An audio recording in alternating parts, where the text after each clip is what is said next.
हरे कृष्णा। जी हाँ दोस्तों, आज हम चर्चा करेंगे एक बहुत ही इम्पोर्टेंट टॉपिक है कि क्या जो वैश्य हैं, जो गणिका हैं, ये भक्ति के अधिकारी हैं कि नहीं, क्या इनको भक्ति में लाया जा सकता है या नहीं।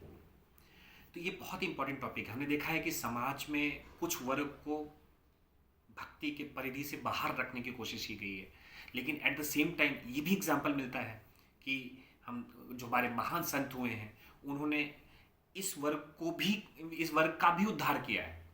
तो जब अगर इन वर्ग का भी उद्धार किया गया है, तो क्या ये अधिकारी नहीं है? आज हम सोचेंगे इस पर।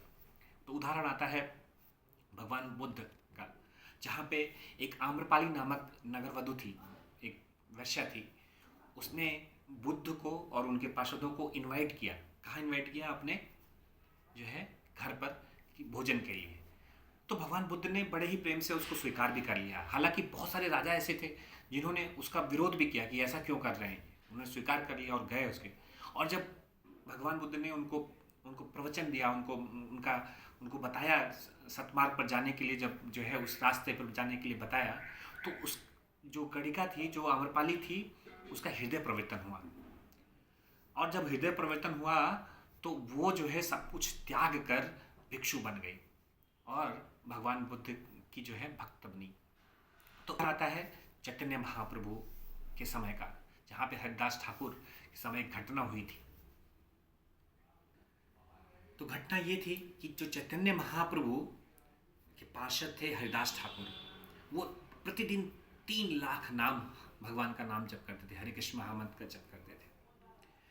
चूँकि वो मुस्लिम वर्ग से आते थे, तो कुछ जमींदार थे जो मुस्लिम थे, उनका तपस्या भंग करने के लिए कि भाई ये कैसे हिंदू बन गए, कैसे भगवान का नाम जप कर रहे हैं, उनकी तपस्या को भंग करने के लिए किसी एक वैश्या को भेजा।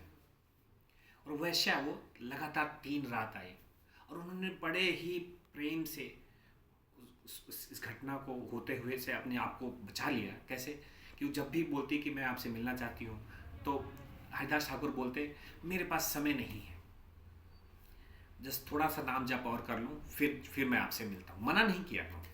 ऐसे 1 रात बीती, 2 रात बीती, तीसरी रात में उस वैश्या का हृदय परिवर्तन हुआ। और इतना हृदय परिवर्तन हुआ कि वो भक्त बन गई चैतन्य महाप्रभु की और भगवान का नाम जप करने लगी, सब कुछ त्याग दिया उसने। तो ऐसे उदाहरण मिलते हैं।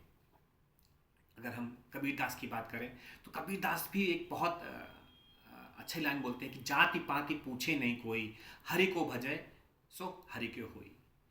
उन्होंने जाति पाति को स्पेशली उनका अगर उदाहरण देखें उनके जीवन का, तो उन्होंने जो है जाति पाति को बहुत नकारा है। और जो भी इस भक्ति के मार्ग पर चलने के अधिकारी है, जो जिसके हृदय में प्रेम है, वो उसको अधिकारी बनने का पूरा मौका देने का उन्होंने प्रयास किया है। और उन्होंने नहीं, हम देखेंगे सभी संत महात्माओं ने भी ऐसा दिया है। लेकिन प्रश्न ये आता है कि क्या हम जाके उनको प्रीच करना शुरू करें? देखो, अगर हम उस लायक नहीं है तो हमें नहीं जाना चाहिए।